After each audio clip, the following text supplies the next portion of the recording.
Hi guys, for today's video, gagawa naman tayo ng nilupak na saging. At ito na nga guys, nakabili ako ng saging yung talagang hilaw pa. Ito yung saging na yung hilaw pa pero yung magulang na kung tawagin.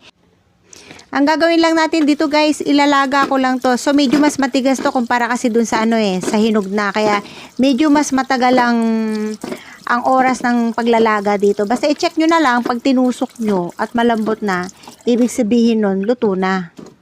Alam nyo ba guys, yung una kong paggawa ng nilupak na saging, ang ginamit ko yung maniba na saging. Kasi yun yung request ni Habi. Ang gusto niya daw yung maniba na saging yung gamitin. Pero sinabihan ko na rin siya naman na maaaring maasim yung magagawa kong nilupak kasi nga pag maniba yung saging, medyo maasim na. At least natikman niya na oo nga medyo maasim. So, mas maganda talaga yung hilaw na saging yung gagamitin mo dito. So, anyway, eto na guys, binabalatan ko na. At ang gagawin ko dito, medyo kakayasin ko pa guys kasi may mga natirang nakadikit na balat dito sa mismong saging. Kaya kailangan natin kayasin.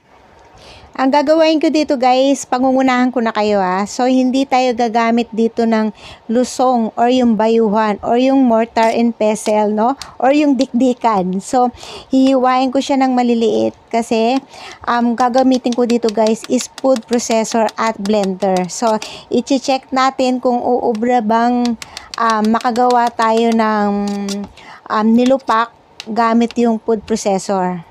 Kasi guys, meron akong nilupak na kamoting kahoy So, nagamit ko yung food processor doon kasi mas malambot naman talaga ang kamoting kahoy. So, this time, gusto kong itry naman tong nilupak na gawa sa saging or sa saba. Nagagamitin naman din natin food processor. Kasi nga, nandito ako sa nakatira ako dito sa Metro Manila, no? So, hindi naman nauso dito sa atin yung lusong. So, kung hahanapan nyo ako ng sinasabing original or yung authentic na tinatawag na nilupak na gawa sa saba, hindi ko maibibigay sa inyo yun kasi nga wala tayong lusong, no? So, pero yun yung talagang original talaga, syempre, yung ginagamitan ng lusong, yung dinidikdik sa lusong, 'di ba? So, anyway, so gumagawa lang tayo ng way natin na makagawa tayo ng nilupak sa gantong paraan. So, anyway guys, hinalo ko na yung coconut meat. So, yung pinabili ko kay Habi na coconut meat or yung nyog, yung medyo bata pa. So, libre rin naman yung kayod sa palengke. Ni-request niya lang yung yung kayod na parang pangpalitaw, no? So, pwede mo naman i-request sa palengke yun. And then, nilagyan ko ng 1/2 teaspoon salt para medyo may balance yung lasa. And then, nilagyan ko ng 1 cup brown sugar. Syempre guys, maganda yung ilalagay mo dito is brown sugar kasi iba yung lasa ng brown sugar talaga sa sa white sugar.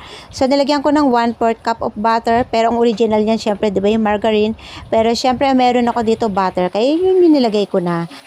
And of course, lalagyan ko ng 1 cup condensed milk. Guys, ito yung magpapa-creamy, magpapasarap sa ating nilupak, no? Yung alam mo yung magkakaroon ng additional taste, no? Kumbaga, kesa dun sa usual or yung original na ginagawa sa nilupak, no? So, ganyan lang kadali guys, no? Pinagsama-sama ko lang lahat naman ng ingredients and then hahaluin ko lang din maigi.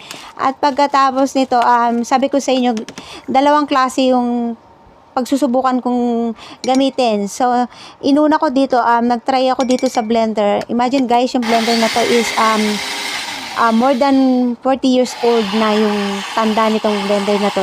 Vintage na nga to ang blender pa to ng tatay ko. So, syempre, ako nagmana kasi tigapagmana tayo dahil bunso tayo.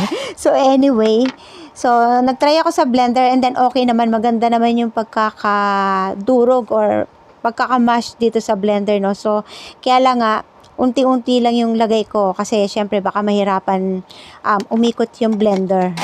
So guys, okay naman sa blender, no? Na-testing na natin, no? Kaya lang medyo unti-unti nga lang yung lagay. So, at saka ang lang dito sa blender, kailangan talaga yung blender mo heavy duty kasi syempre mamaya masira pa. Kasalanan ko pa, no? So anyway, ito yung pangalawang try ko naman dito naman sa food processor, no? Chinek ko rin, no? Kung kaya rin dito gawin dito sa food processor.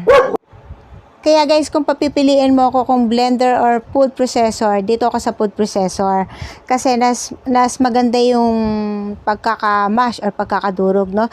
So anyway, pagkatapos kong madurog na lahat itong nilupak, syempre, pinorma na natin sa ganto para iisa lang yung sukat, iisa yung laki para maganda tignan.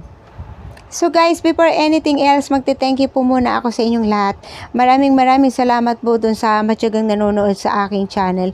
At kung bago ka sa channel ko, please don't forget to like and subscribe. And of course, don't forget to click the notification bell for new updates. So, ito na nga guys, titikman na natin yung ating ginawa na nilupak na saging, no? So, yun na nga.